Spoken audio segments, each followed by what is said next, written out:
আগে হিনি শুনেছি যে চাঁদ সদাগরের বাড়ি। চাঁদ সদাগরের বাড়ি এখানে না? চাঁদ সদাগর এখানে থাকতেন? এই তো মোটামুটি সাপ আছে, ওই নিচে নিচে একবার ধারিয়ে একটা সাপ আসলো অদটি ছেড়ে গড়তে গড়তে গড়তে গড়তে মরে গেছে, মনে তুলে দিচ্ছে কেবা। বন্ধুরা, এটা সেই চাঁদ সদাগরের বসত ভিটা, অর্থাৎ বেহুলার শ্বশুর বাড়ি। আমি এখন সেখানে দাঁড়িয়ে আছি। চাঁদ সদাগরের বাড়ি ইয়ে আসলো, গাঁথনি আছে, আধে গাঁথনি উড়োর পরও গাঁথনি আছে, ধুয়ে ধুয়ে গাঁথনি বাড়াচ্ছে। এখন কিন্তু এখান থেকে খুললে, এখানে খনন করলে বা কোদাল দিয়ে খনন করা হলে দেখুন এই যে গাঁথনি ইটগুলো কিন্তু এখান থেকে বের হচ্ছে। এই যে দেখুন স্পষ্ট দেখা যাচ্ছে, এই যে ইটের গাঁথনি এম কারো আছে, আধে গাঁথনি আধে গাঁথনি আরো নিচে আছে, আরো নিচে গাঁথনি আছে। এটা চাঁদ সদাগরের ধনভাণ্ডার। এটি হলে যে এটি হলে যে চাঁদ সদাগর থাকিছিল নাকি, এই গল্পগুলো আমরা শুনি। ওনার বাড়ি যে এটা দেখতে পাচ্ছেন, এটাই হলো ওনার বাড়ি। অর্থাৎ চাঁদ সদাগরের যে ভিটা, সেই ভিটার পাশেই কিন্তু ওনার বাড়ি এখানে। হয়তো এখানেই লক্ষিন্দার হেঁটেছেন, বেহুলা হেঁটেছেন, এখানকার আলো বাতাসেই তারা বড় হয়েছেন, তারা বেড়ে উঠেছেন। আমি এখন সে জায়গাতে হাঁটছি। হয়তো তারা এখন বেঁচে নেই, তাদের সেই বাড়িঘরগুলো টিকে নেই, কিন্তু তাদের এই যে বসত ভিটা এখনো কিন্তু স্মৃতি হিসেবে রয়ে গেছে। এখানেই এই বসত ভিটায় এই মাটির সাথে বেহুলা ও লক্ষিন্দারের সেই স্মৃতিগুলো এখনো কিন্তু জড়িয়ে আছে।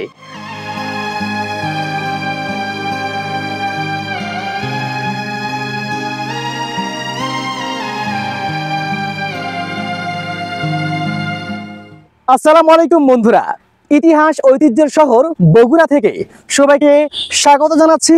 আমি শাহেদ আল হাসান। বন্ধুরা, আজকে আপনাদেরকে বগুড়ার এমন একটি জায়গায় নিয়ে যাব যেখানে রয়েছে চাঁদ সদাগরের বসত ভিটা, অর্থাৎ লক্ষিন্দারের বসত বাড়ি, যেখানে বেহুলা লক্ষিন্দার বড় হয়েছেন, বেড়ে উঠেছেন এবং যে বাড়ি থেকে লক্ষিন্দার বেহুলাকে বিয়ে করেছেন। আজকে আপনাদেরকে সেই স্মৃতি বিজড়িত লক্ষিন্দারের বসত ভিটা ঘুরে দেখাবো এবং সেই সাথে জানানোর চেষ্টা করব বেহুলা ও লক্ষিন্দারের বেদনা বিধুর করুণাময় প্রেম কাহিনী। বন্ধুরা, আমরা চাঁদ সদাগরের সেই বসত ভিটা দেখার জন্য বগুড়ার মাটিডালি থেকে রওনা হয়েছি। আপনাদের জানার সুবিধার্থে বলে রাখতে চাই, চাঁদ সদাগরের ভিটা তথা বেহুলার শ্বশুরবাড়ি এটা বগুড়ার শিবগঞ্জ উপজেলার নামুজা এলাকাতে অবস্থিত, যা বগুড়া শহর থেকে প্রায় 18 কিলোমিটার দূরে। গুগল ম্যাপে সার্চ করলেও চাঁদ সদাগরের ভিটার অবস্থান দেখতে পাওয়া যায়। আমি আমার চাচতো ভাই আলামিনকে নিয়ে বাইকে করে রওনা হয়েছি। আজকের এই ভ্রমণটি সত্যি আমাদের জন্য এক রোমাঞ্চকর অভিজ্ঞতা হতে যাচ্ছে। বন্ধুরা, যেতে যেতে বলে রাখি, চাঁদ সদাগর তথা চন্দ্রবণিক ছিলেন বেহুলার শ্বশুর, অর্থাৎ লক্ষিন্দরের বাবা, যিনি সেই সময় অনেক ধনী ব্যবসায়ী ছিলেন। আর আজকে আমরা লক্ষিন্দরের সেই জন্মস্থান তথাপি চাঁদ সদাগরের বাড়ি যেখানে ছিল সেই বসত ভিটাই দেখতে যাচ্ছি। আমরা ঢাকা রংপুর মহাসড়ক ধরে চলতে চলতে পশ্চিম দিকে মন নিয়ে নেমে গেলাম গোকুল মেধের রাস্তায়। এই রাস্তায় দেখা মিলবে ঐতিহাসিক বেহুলার বাসর ঘর, যে বাসর ঘরের ঘটনা নিয়ে ইতিমধ্যে আমাদের চ্যানেলে ভিডিও দেওয়া আছে, চাইলে দেখে আসতে পারেন।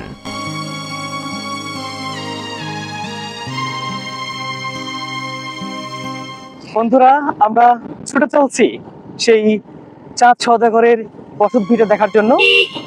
এখন আমরা রয়েছি গোকুল রোড ধরে এগিয়ে যাচ্ছি। সামনেই পড়বে বেহুলা লক্ষিন্দারের বাসর ঘর, এরপরেই চাঁদ সদাগরের বসত ভিটা, অর্থাৎ লক্ষিন্দার যেখানে বড় হয়েছেন, লক্ষিন্দারের গ্রাম, সে চম্পক নগর, আমরা সে এলাকাটা কিন্তু পেয়ে যাব। আমাদের সাথেই থাকুন, আর অল্প কিছুক্ষণের মধ্যে আমরা জায়গাটা হয়তো পেয়ে যাব।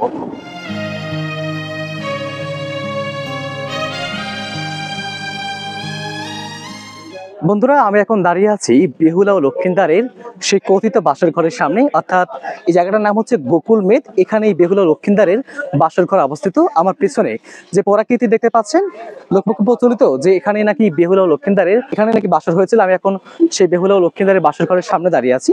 এখান থেকে পশ্চিম দিকে আরো কয়েক কিলোমিটার পথ যেতে হবে, তারপরে আমরা পেয়ে যাব চাঁদ সদাগরের বসত ভিটা, অর্থাৎ যেখানে লক্ষিন্দার বড় হয়েছিলেন, বেড়ে উঠেছিলেন, লক্ষিন্দারের সেই গ্রাম। চলুন আমরা সেখানে যাই, গিয়ে আপনাদেরকে দেখানোর চেষ্টা করি এবং এর ইতিহাসটুকু জানার চেষ্টা করি।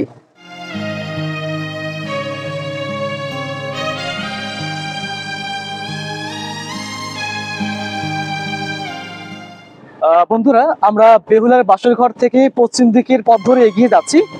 আপনারা যারা এখানে আসবেন অর্থাৎ চাঁদ সওদাগরের ভিটা দেখার জন্য যারা আসবেন তারা আপনারা বেহুলার বাসর ঘরটা দেখে আসতে পারবেন।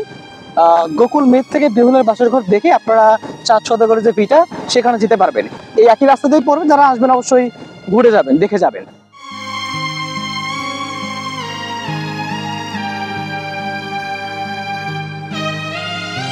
সালাম আলাইকুম আঙ্কেল, আপনার বাসা কি এখানেই? আচ্ছা, এই যে আপনাদের এখানে যে চাঁদ সওদাগরের ভিটা আছে এটা কোন দিকে? ওই আগে ওই ঘাটের মধ্যে। বন্ধুরা আমরা এখানের বাজার রয়েছে চাঁদমোহা বাজার, এখানে জিজ্ঞাসা করলাম যে কোন দিকে যাওয়া যায়। উনি বললেন যে আমাদের পথ দেখে দিলেন, একটু সামনে যেতে হবে, এদিকে এদিকে।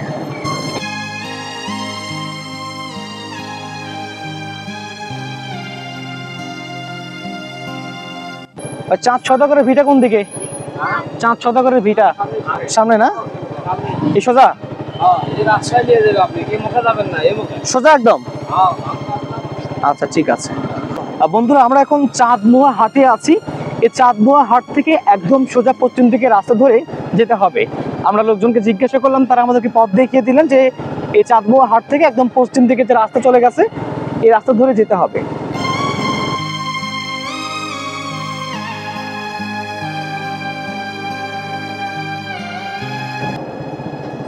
মুরব্বি, চাঁদ সওদাগরের ভিটা কোন দিকে?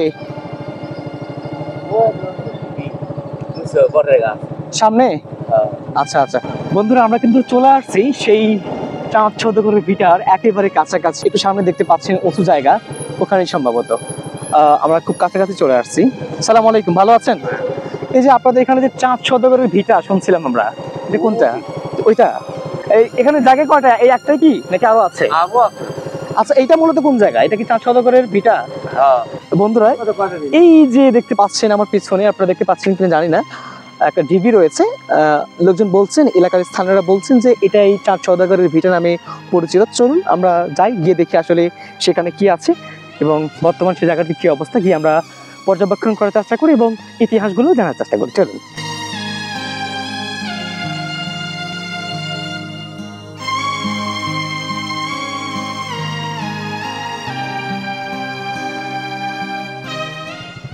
আমরা কিন্তু চলে আসছি সেই চাঁদ সওদাগরের বসত ভিটা। আমরা যেটা জেনেছিলাম, দেখুন এটাই সেই চাঁদ সওদাগরের বসত ভিটা। এখানে অনেকগুলো পায়ে করে গাছ রয়েছে, বিশাল বিশাল। মানে আপনারা কি জানেন যে চাঁদ সওদাগরের বসত ভিটা এটা? আচ্ছা আচ্ছা শুনি বাবা। আচ্ছা আচ্ছা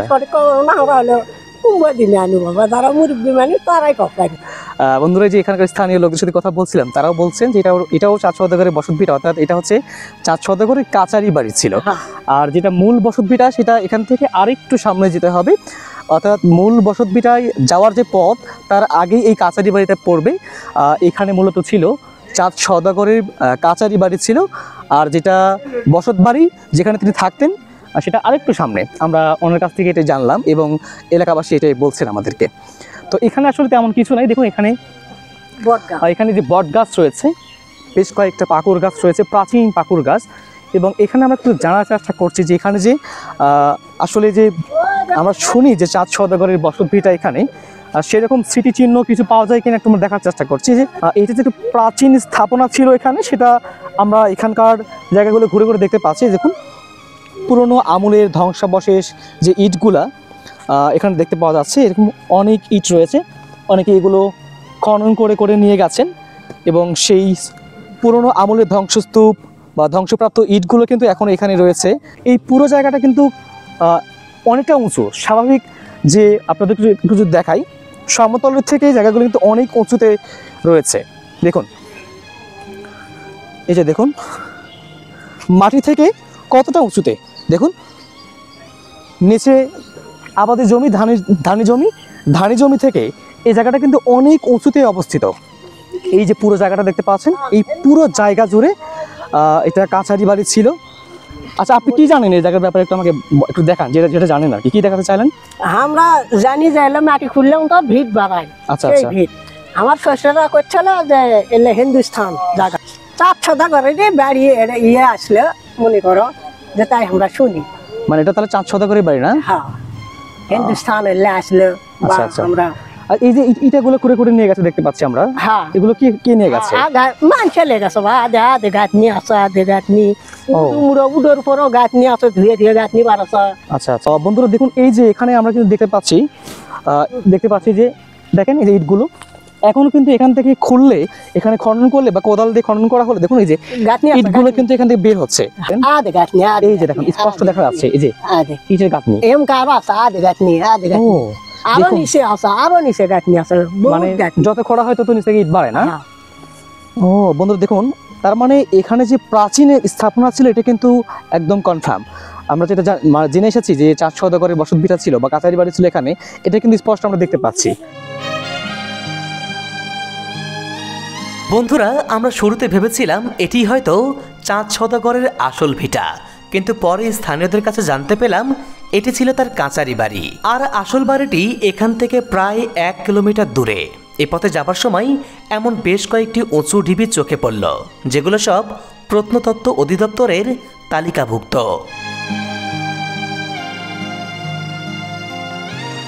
তবে লোকমুখে প্রচলিত 4 সওদাগর এতটাই ধনী ব্যবসায়ী ছিলেন যে এই এলাকায় তার বেশ কয়েকটি বাড়ি ছিল, কিন্তু কালের বিবর্তনে সেই বাড়িগুলো আজ এক একটি ধ্বংসস্তূপে পরিণত হয়েছে। তবে হয়তো বাড়িগুলো টিকে নেই ঠিকই, কিন্তু 4 সওদাগর ও বেহুলা লক্ষ্মীন্দারের সেই ইতিহাস আজও প্রতিটি মানুষের মনে গেঁথে আছে।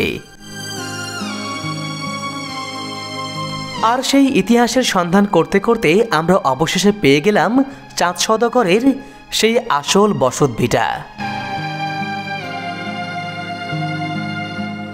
বন্ধুরা, আমরা চলে এসেছি সেই 4 সওদাগরের যে আসল ভিটা, আসল বসতভিটা, সেখানে চলে আসছে। দেখুন আমার পেছনে একটা সাইনবোর্ড দেখতে পাচ্ছেন, সরকার থেকে একটা সাইনবোর্ড এখানে লাগিয়ে দেওয়া হয়েছে, 4 সওদাগরের ভিটা। এই যে লেখা দেখতে পাচ্ছেন, সাইনবোর্ড এখানে উল্লেখ করে লিখে দেওয়া রয়েছে যে এটাই 4 সওদাগরের ভিটা। আমরা এখন 4 সওদাগরের ভিটার দিকেই এগিয়ে যাচ্ছি। এই যে এদিক দিয়ে যেতে হবে, আসুন।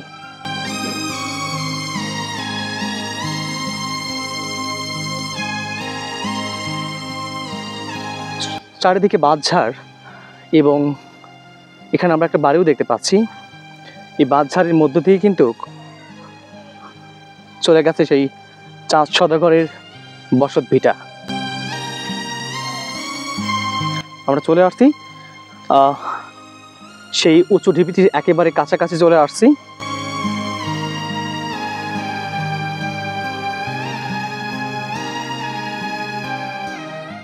আমরা জানি, আমাদের জানা মতো এটা শুনেছি আমরা 4 সওদাগরের ভিটা। এটা এ নাকি সওদাগর ছিল, আচ্ছা, ব্যবসা করতো। ওনার ছিল তো লক্ষ্মীন্দর, তাই না?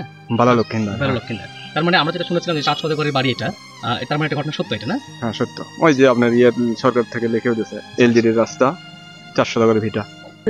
এটা 4 সওদাগরের ধন ভান্ডার। এটি হলে যে 4 সওদাগর থাকিছিল নাকি, এই গল্পগুলো আমরা শুনি, ছেলে আপনি করে বলতে। আচ্ছা, এখন আপনি তো 4 সওদাগরের বাড়ির পাশে আছেন। হ্যাঁ, এটাই আমার বাড়ি। ওনার বাড়ি যে এটা দেখতে পাচ্ছেন, এটাই হলো ওনার বাড়ি। অর্থাৎ 4 সওদাগরের যে ভিটা, সেই ভিটার পাশেই কিন্তু ওনার বাড়ি এখানে। তো উনিও বললেন যে এটা 4 সওদাগরের ভিটা। তো আমরা একটু উপরে গিয়ে দেখতে চাই যে আসলে উপরে কি অবস্থা এবং কি রয়েছে। দেখুন জায়গাটা কিন্তু অনেক উঁচুতে অবস্থিত, নিচ থেকে অনেক উঁচুতে এই জায়গাটার অবস্থান। আসুন আপনাদেরকে একটু দেখানোর চেষ্টা করি। তোমাদের বাড়ি কি কোথায়? এখানে? হ্যাঁ, ছোট ছোট পিচ্ছিরা এখানে খেলাধুলা করছে। আমরা জানি যেটা 4 সওদাগরের বসতভিটা, অর্থাৎ লক্ষ্মীন্দারের বাড়ি। হয়তো লক্ষ্মীন্দারও সেই সময় তার বাল্যকালে, শিশুবেলায় এই শিশুদের মতোই এখানকার আলো বাতাসে বেড়ে উঠেছে, এখানে খেলাধুলা করেছে। এটাই হলো লক্ষ্মীন্দারের বসতভিটা। এই বসতভিটাতে এখানে লক্ষ্মীন্দারের জন্ম হয়েছিল। লক্ষ্মীন্দার এখানকার আলো বাতাসে বেড়ে উঠেছেন, বড় হয়েছেন এবং তারপরে কিন্তু তিনি বেহুলাকে বিয়ে করেছিলেন। সে যে জগৎ বিখ্যাত মনসা মঙ্গল কাব্যের সে যে করুণাময় প্রেম প্রীতির যে গল্প আমরা শুনেছি, এখান থেকে কিন্তু সেই গল্প রচনা শুরু হয়েছিল। এই জায়গা থেকেই সেই গল্পের সূত্রপাত ঘটেছিল। আমি এখন সেই লক্ষ্মীন্দারের বসতভিটাতে দাঁড়িয়ে আছি। তো তোমাদের কার কি নাম বলো? তোমার নাম কি? আমার নাম জেরিন। জেরিন। তোমার নাম? আনিশা। আনিশা। তোমার নাম? সরণী। সরণী। এই তোমার নাম কি? মন্তাসি। তোমার নাম? মোত্তাকিম। এই যে এই প্রত্যেকটা শিশুদেরকে দেখতে পাচ্ছেন, এরা কিন্তু সেই লক্ষ্মীন্দারের এলাকার, লক্ষ্মীন্দার গ্রামের ছেলে মেয়ে। ঠিক আছে, তো লক্ষ্মীন্দার যে গ্রামে জন্মেছিল যে বাড়িতে জন্মেছিল সেই বাড়িতে এখন নেই। সেই ধ্বংসস্তূপ, সেই বসতভিটার উপর আমরা দাঁড়িয়ে আছি এবং এই এলাকার ছেলেমেয়েদেরকে নিয়েই সেই সময়ের লক্ষিন্দারের স্মৃতিচারণ করার চেষ্টা করছি। আসো তোমাদেরকে নিয়ে একবার ঘুরে দেখি আমরা, আসো।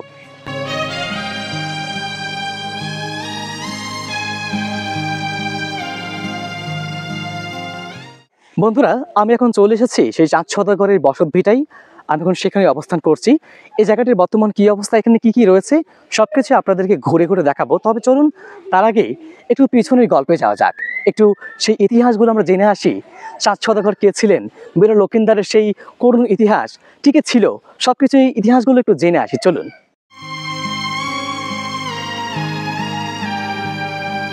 বন্ধুরা, বাংলা ইতিহাসের বিখ্যাত গ্রন্থ মনসা মঙ্গল কাব্যে 4 সওদাগর ও বেহুলা লক্ষিন্দারের উল্লেখ পাওয়া যায়। সেখান থেকে জানা যায় তৎকালীন বাংলার সবচেয়ে ধনী ও প্রভাবশালী বণিক ছিল 4 সওদাগর।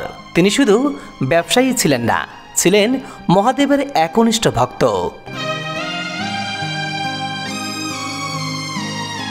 তিনি মহাদেব শিবের পূজা ছাড়া অন্য কোনো দেবতার পূজা করত না, আর তার এই অহংকারই জন্ম দিল এক ভয়ঙ্কর সংঘাতের।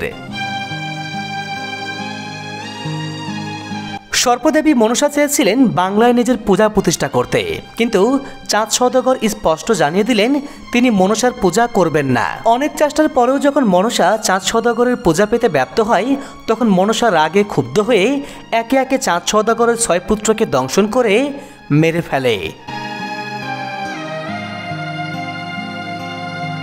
কিন্তু তারপরও শিবভক্ত 4 সওদাগর মনসার পূজা করে না। 6 পুত্রকে হারিয়ে 4 সওদাগর বাণিজ্যে চলে যান। সফলভাবে বাণিজ্য শেষে 4 সওদাগর যখন ধন সম্পদ আর রত্নে পরিপূর্ণ জাহাজ নিয়ে ফিরছিলেন, তখনই মনসা দেবী সাগরে ঝড় তুলে ডুবিয়ে দেয় 4 সওদাগরের সবগুলো জাহাজ। সেখানে সবার মৃত্যু হয়ে যায়, কিন্তু কোনো রকমভাবে প্রাণে বেঁচে ফেরে 4 সওদাগর। এরপর চম্পকনগর অর্থাৎ এখানে ফিরে এসে 4 সওদাগর নতুন করে জীবন শুরু করে, আর এবার তার আরেকটি ছেলে জন্ম নেয়, যার নাম লক্ষিন্দর। ওইদিকে সিরাজগঞ্জের তারাশে জন্ম নেয় বেহুলা, যে ছিল 4 সওদাগরের বন্ধুর মেয়ে।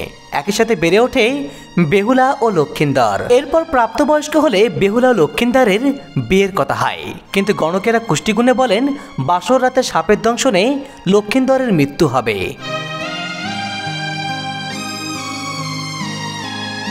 এদিকে বেহুলার কুষ্টিগুণে দেখা গেল সে কখনোই বিধবা হবে না, তাই 4 সওদাগর ও বেহুলার বাবা সিদ্ধান্ত নেয় বেহুলা ও লক্ষিন্দরের বিয়ে দিবে। যেহেতু মনসার ভক্ত বেহুলা কখনোই বিধবা হবে না, তাই বেহুলার সাথে যদি লক্ষিন্দরের বিয়ে হয়, লক্ষিন্দরেরও মৃত্যু হবে না।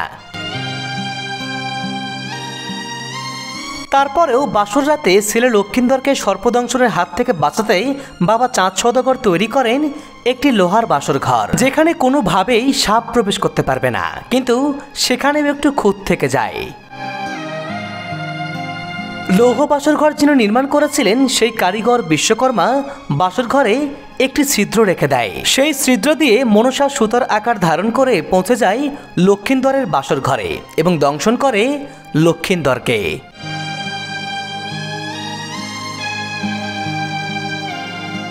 সে যুগের রীতি ছিল সাপের কামড়ে কারো মৃত্যু হলে তাকে কলার ভেলাই করে ভেসে দেওয়া হতো।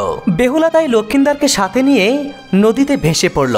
এভাবে কলার ভেলাই দিনের পর দিন, মাসের পর মাস বেহুলা লক্ষিন্দরকে নিয়ে ভাসতে থাকলো।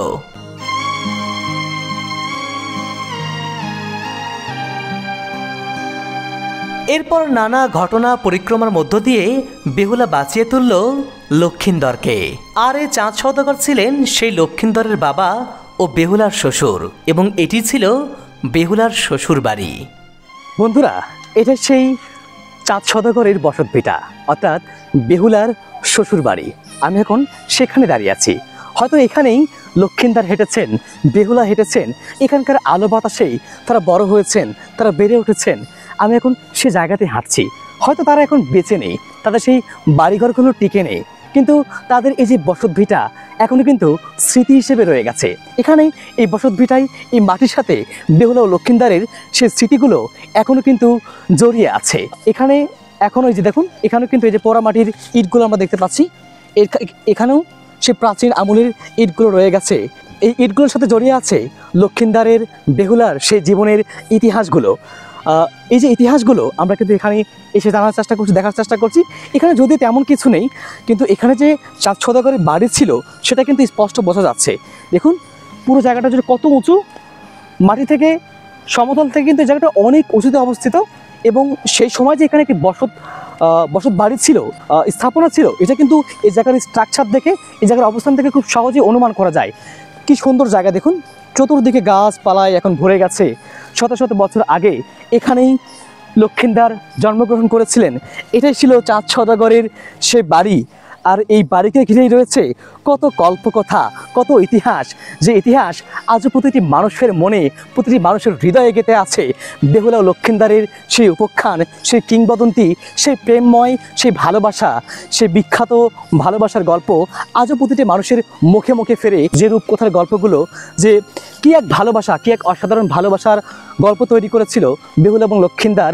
যে যখন লক্ষিন্দার মারা গেলেন, সাপের দংশনে যখন মারা গেলেন, তখন বেহুলা কিন্তু তার স্বামীকে নিয়ে দিন রাত কলার ভেলায় করে ভেসে ভেসে তার স্বামীকে যে ভালো করেছিলেন, সেই ইতিহাস কিন্তু এখান থেকেই রচিত হয়েছিল। মনসা মঙ্গল কাব্যে আমরা যে ইতিহাসের কথা শুনি বেহুলা লক্ষিন্দারের, সেই ইতিহাসের সূত্র কিন্তু এখান থেকেই শুরু হয়েছিল। এখানেই লক্ষিন্দার জন্মগ্রহণ করেছিলেন এবং এই বাড়ি থেকেই লক্ষিন্দারের সাথে বেহুলার বিয়ে হয়েছিল। এবং তারপরে তাদের কিন্তু বাসরঘর হয়েছিল, সেটা গোকুল মেদে। যে বাসরঘরের ভিডিও আমরা অলরেডি বানিয়েছি একটা, সেটা আপনাদের দেখিয়েছি এবং আমাদের আই বাটনে লিঙ্ক দেওয়া থাকে, আপনারা সেখান থেকেও বেহুলা লক্ষিন্দারের বাসর ঘরের ভিডিওটি দেখে আসতে পারেন। এটা চাঁদ সওদাগরের বাড়ি আসলো, বুঝছো? তেরে ভেঙ্গে গেছে, ভেঙ্গে গেলে তোর অনেক বছর ধরে করে আছে, কেউ আসে না, যায় না। তো মাছটা মাঝে সোনা বার করলো না, সেটা আবার আসছিল, সেটা আবার দেখে গেছে সোনা আছে। এই জন্য কাকা আসবে দেয় না। ওই আগে হিনি শুনেছি যে চাঁদ সওদাগরের বাড়ি। চাঁদ সওদাগরের বাড়ি এখানে না? চাঁদ সওদাগর এখানে থাকতেন? এই মিন্দে রাস্তা চাঁদ সওদাগর মাছটাম যাওয়া, এই রাস্তা আছে। এই জায়গাগুলো যে আসেন আপনাদের কখনো কি ভয়টাই করে না? হ্যাঁ, সোলে রাতে থেকে আসলে আসছি, এমনি মোটামুটি সাপ আছে।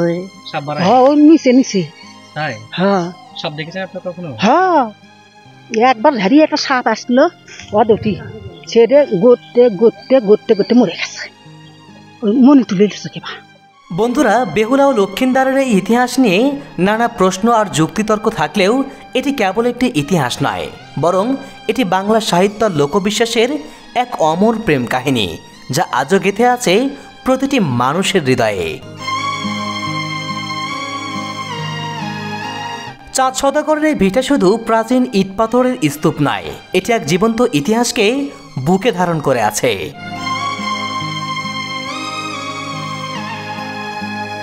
এখানে দাঁড়িয়ে এখানকার মাটি স্পর্শ করে আমি যেন হারিয়ে গেছি হাজার বছরের সেই প্রাচীন বাংলায়। বন্ধুরা, আমাদের এই বাংলায় কত অজানা ইতিহাস আর কত গল্প মাটির নিচে চাপা পড়ে আছে। চাঁদ সওদাগরের ভিটা তারই এক অনন্য নিদর্শন। বন্ধুরা, চাঁদ সওদাগরের এই বসত ভিটা এবং বেহুলা ও লক্ষিন্দারের এই ইতিহাসগুলো কেমন লাগলো কমেন্ট করে জানাবেন। সেই সাথে এমন নিত্য নতুন ভিডিও পেতে আমাদের চ্যানেলটিকে অবশ্যই সাবস্ক্রাইব করে রাখবেন। আর এই ভিডিওটি ভালো লাগলে অবশ্যই একটি লাইক করে দিবেন। দেখা হচ্ছে আগামীতে নতুন কোনো ইতিহাসের পর্দায়। সে পর্যন্ত প্রত্যেকেই ভালো থাকুন, সুস্থ থাকুন। আল্লাহ হাফেজ।